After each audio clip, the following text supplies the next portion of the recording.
Who would like to volunteer to lead the prayer? Anyone? Yes, Miss Tala? Okay, that's good. Lord, thank you for this day. We pray this God, we will let your way forward from the Lord. God, I thank you for the Lord. We just tell you. Amen. Again, good morning, class. Morning, ma'am. Please sit down. Thank you, ma'am. So, before we dive into a new topic, let us recall our previous lessons. So, who would like to share something about our previous topic? Anyone from the class? Yes, Mr. Makas? I think it's definition of integration. Okay, thank you, Mr. Makas. So, today we will move to another important concept in calculus called definite integral.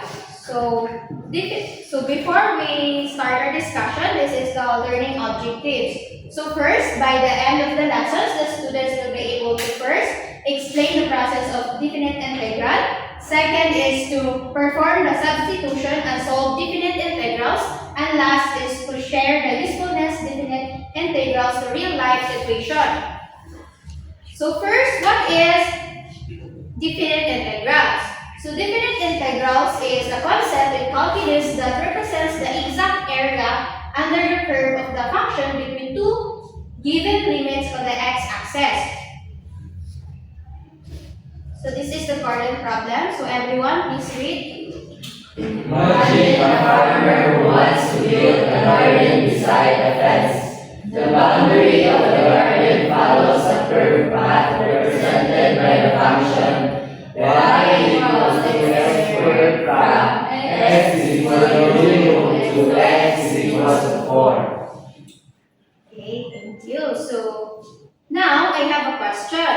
So since the shape is curved and not the rectangle, how can we estimate the area of the garden?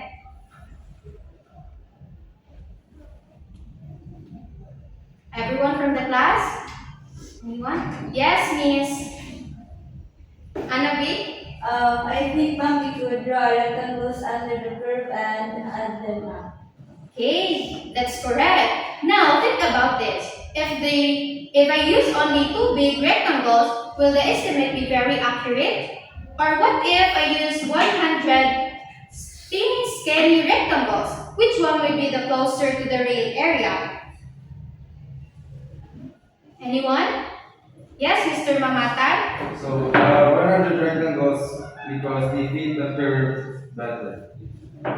Okay, exactly. So, as we increase the number of the rectangle closer to infinite, the gaps disappear. So this then the idea led us to the concept of the definite integral. So previously, we studied the antiderivatives and indefinite integrals, which give us the general solution on the function. However, when we want to find the exact accumulated value of the area between the 2 points, we use the definite integrals. So this is the formula of the definite integrals. So this formula is based on the fundamental theorem of the calculus.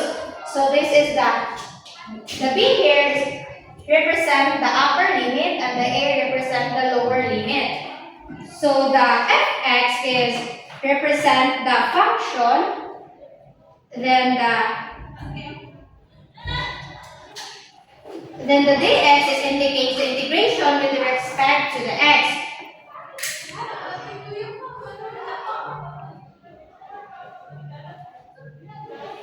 So to evaluate the definite integrals, we follow these steps. First is to find the antiderivative of the function, and second is to substitute the upper limit, and third is to substitute the lower limit, and last is to subtract the result. So let us look at an example. So to evaluate, first is we have a integral 3 and 1 2x and dx. So first step is to find the antiderivative of the function. So it becomes to 2x dx is equals to x squared. That is the first step. And the second step is to apply limits. So, i-apply na to ang upper limit and lower limit. So, it becomes x squared the 3 upper limit and 1 lower limit. So, to substitute 3 squared minus the 1 squared. So 3 squared is equals to 9 minus 1 squared is equals to 1. So 9 minus 1 is equals to 8. So this means that the neat area under the curve from x equals 1 to x equals 3 is the 8 squared units. Did you understand that? Yes, ma'am. Do you have any clarifications, questions? Okay, so since you don't have a questions,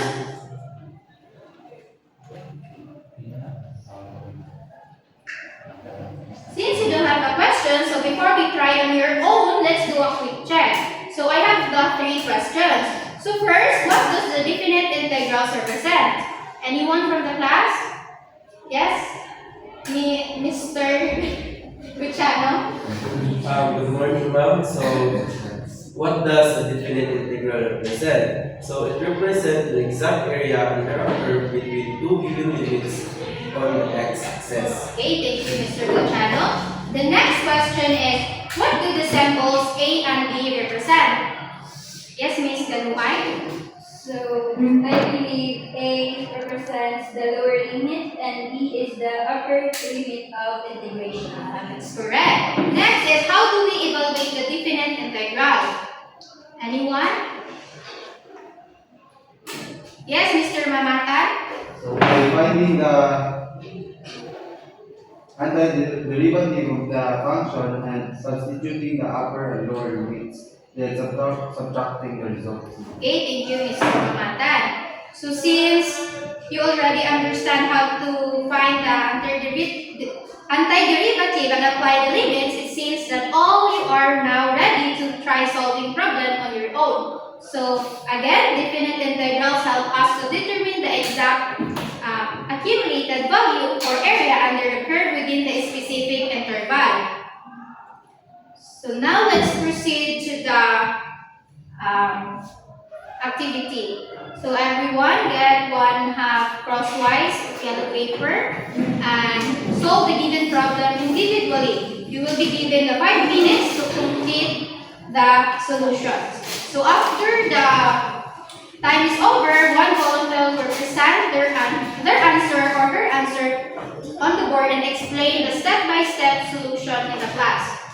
So your 5 minutes start now. It's already 9. The 9:05 is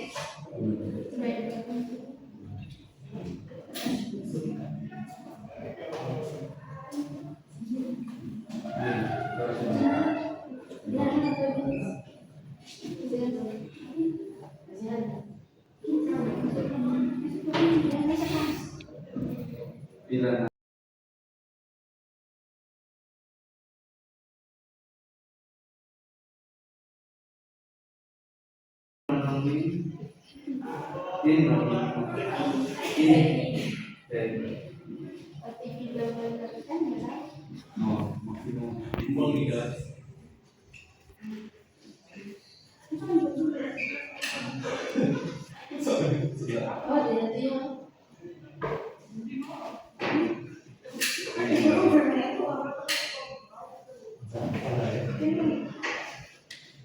X cubed over 3. Yan, yan ako. Zero ay isipin natin. Ano na siya, mga yung 9. Right, diba? F of A minus F of B. Oh, parehas ito dito. 3 squared over 3 minus 0 cubed over... Ay, 3 Two cube cubed. na. 3 cubed. 3 cubed man kay... Di mo pa mag-integrate. Oh, 3 man ang Di ba, x naman, so 1 plus 1, x squared. Mag-plus 1 sa exponent.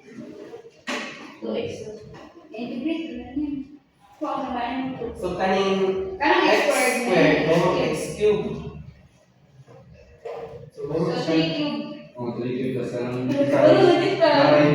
3, 0 Sige na. over Okay na? 3 cube, 9 times 9 times 3, 27 minus 1. Dili ko rin ka. Like, 5 over 3.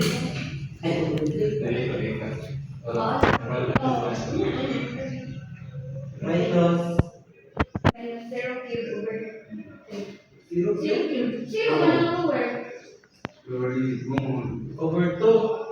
3. 3. 3 man. 3 man. Dai. Kulay ng butang ng bulay ng 3. Diba? Hindi tayo may. Pagkakit ay may. Bukan. 1 yung 0. So, 9 Divide. 9 minus Minus 27 over 3. 27, di ba? Divide 3, 9. So, minus, Wala na. Wala, 9 zero, wala na. Zero. 9. di, 0. 9. 8 points 9. Sige na. Ano? so time is up. So who would like to volunteer and explain their answer? Yes, Ms. Ganuan. So, guys.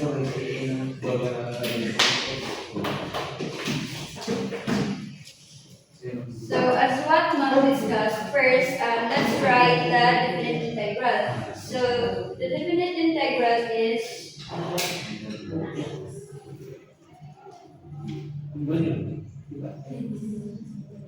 okay. So, for the second step, we find the antiderivative of x squared. So, x squared dx is equals to, so 2 plus 1 is equals to x cubed over 2 plus 1 over x squared over 3. So this is our antiderivative or the integration of x squared dx. Now let's apply the limits using the fundamental theorem of calculus.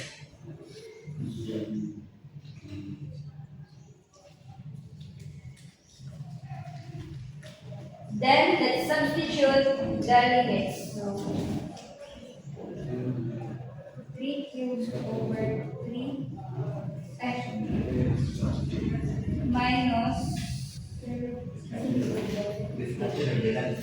So first let's solve this one. So 3 cubed becomes 27 over 3 minus 0 cubed is understandable as 0. So 27 divided by 3 is 9. So the exact area of the land is 9 square